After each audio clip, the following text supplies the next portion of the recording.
हमारी आज BSc first year की क्लास रहेगी और बीएससी फर्स्ट ईयर की क्लास में सबसे पहला चैप्टर हमारा रहेगा सीक्वेंस एंड इट्स कन्वर्जेंस। तो आज हम इस पर डिस्कस करेंगे।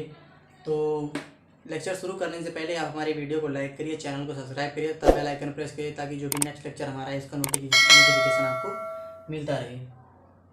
सो फ्रेंड्स, चलिए शुरू करते हैं। तो सबसे पहला टॉपिक हमारा है रियल फंक्शन। रियल फंक्शन क्या होता है? A set of ordered pair of numbers in R में कोई सेट ऑफ ऑर्डर्ड पेयर लेना है, ऑर्डर्ड पेयर का सेट लेना है आर में, आर मतलब रियल नंबर में, सच दैट जो कि इस प्रकार हो no ordered pair have the same first coordinate, इस प्रकार हो जिसमें no ordered pair have the same first coordinate, जिसमें कोई भी ऑर्डर्ड पेयर जो हो उसका फर्स्ट कोऑर्डिनेट जो सेम ना हो, तो इस defined as the real function, उसे हम रियल फंक्शन कहेंगे।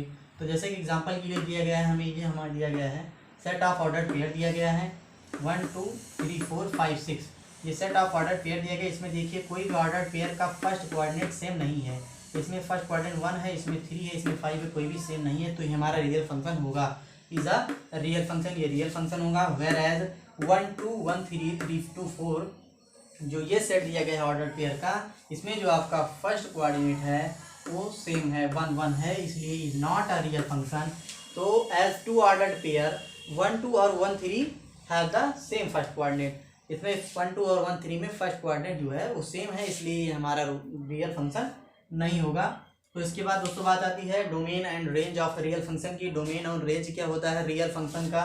तो the set of the first coordinate का जो सेट होता है of all the members of the function, of a function, किसी फंक्शन के ऑल मेंबर्स का फर्स्ट कोऑर्डिनेट का जो सेट होता है एफ, उसे हम कहते हैं is called the domain of F. And the set of the second coordinates of all the members, second coordinate का जो सेट होता है सभी मेंबर्स का फंक्शन का is called the range of F, इसे हम रेंज कहते हैं। तो जैसे कि आप देखिए इसमें एग्जांपल के लिए दिया गया है, for example if f is equal to दिया गया है सेट ऑफ ऑर्डर पेयर, हमें दिया गया है 1 2 3 4 5 6 दिया गया है, और उसके बाद दोस्तों दिया गया है हमें, उसके बाद क्या कह रहा है देन डोमेन ऑफ एफ, इसके बाद डोमेन ऑफ एफ क्या हो जाएगा हमारा,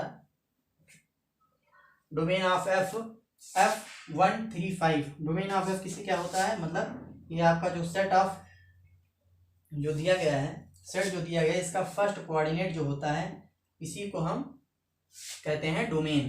फर्स्ट कोऑर्डिनेट 1 3 5 ये हमारा डोमेन हो जाएगा, एंड रेंज ऑफ एफ जो होता है वो 2 4 6 ये हमारा रेंज होता है। तो ये डोमेन हो गया, ये रेंज हो गया, ये डोमेन हो गया, ये रेंज हो गया, ये डोमेन हो गया, ये रेंज हो गया। तो इसको D1 D2 D3 R1 R2 R3, देखिए डोमेन भी 3 है और रेंज भी इसमें 3 है। इसके बाद दोस्तों सीक्वेंस किसे कहते हैं? सीक्वेंस क्या होता है? तो let n be the set of all natural numbers, मान लीजिए कोई सेट दिया गया है आपको, n नेचुरल नंबर्स का सेट दिया गया है, and s be any set of real numbers, और अनदर सेट आपको जो दिया गया है s, वो जो है सेट किसका है? रियल नंबर्स का सेट दिया गया है आपको। तो then a sequence in s, तो s में सीक्वेंस क्या होगा? s इज अ मैपिंग, ये मैपिंग होगी, और कैसी मैपिंग होगी कि f such that n tends to s, n s की तरफ टेंड्स करेगा, मतलब n का इनकी जो वैल्यू रखेंगे आप वो इस पर निर्भर करेगा इसकी वैल्यू पर। तो सच दैट कि fn जो होगा वो हमारा xn होगा, fn xn होगा। तो for every s belongs to s, for every n belongs to capital N, n capital N में बिलोंग करेगा, और ये जो xn होगा हमारा ये s में बिलोंग करेगा, और s जो है हमारा रियल नंबर है, जो रियल नंबर में बिलोंग करेगा। तो is that f is equal to n xn such that n belongs to capital N, is that f is equal to, अब n की वैल्यू हम रख देते हैं यहाँ पे, n की वैल्यू नेचुरल नंबर्स में n की वैल्यू क्या होती है 1 2 3, तो 1 रख दिया हमने, तो 1 की जगह n की जगह 1 रखा तो 1 x1 आ गया, तो 1 x1, 2 रखा गया तो 2 x2 आ गया, 3 रखा गया तो 3 x2 आ गया, ऐसे ऐसे हमारा n xn आएगा। तो where x1 x2 x3 and xn जो होगा ये हमारा where x1 x2 x3 xn are real numbers, the set x1 x2 x3 से xn तक of element of the range of f listed in corresponding order to n, ये जो आपका लिखा गया है function x1 x2 x3 xn, ये corresponding order में लिखा गया है n के, और ये जो हमें मिला है ये इज अ सीक्वेंस, इसे हम कहते हैं सीक्वेंस इन एस। एस मतलब रियल नंबर, जो हमने एस को रियल नंबर कहा है, तो is a sequence in s, ये एस में सीक्वेंस होगा। And x1 x2 x3 xn are called the terms of the sequence, इसे हम कहेंगे terms of the sequence. And here xn जो होगा ये आपका nth टर्म होगा सीक्वेंस का, और इसे डिनोट करते हैं हम बाई, ऐसे हम इसे डिनोट करते हैं सीक्वेंस को।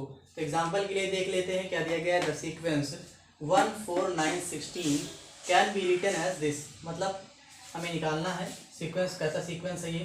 1 4 9 16, 1 को हम कैसे लिख सकते हैं, 1 का स्क्वायर करके लिख सकते हैं, 4 को 2 का स्क्वायर, 9 को 3 का स्क्वायर, तो 1 2 3 हमें n मिल गया 1 2 3, और ये n का स्क्वायर है, तो हम इसे कैसे लिख सकते हैं, can be written as 1 square 2 square 3 square dot dot dot n square तक।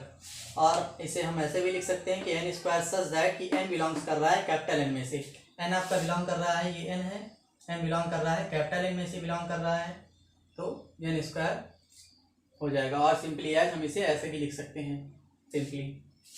और फर्स्ट एग्जांपल आपका दिया गया है, और 1/n सीक्वेंस है, इसको हम कैसे लिखेंगे, 1/n सीक्वेंस है। अब n की वैल्यू 1 से n तक हम रख देंगे, तो n की वैल्यू 1 रखेंगे तो 1/1 हो जाएगा, 1/2 1/3 dot dot dot 1/n sequence ऐसे लिखा जाएगा। सेकंड नंबर क्या दिया गया, -1 की पावर n अपॉन n।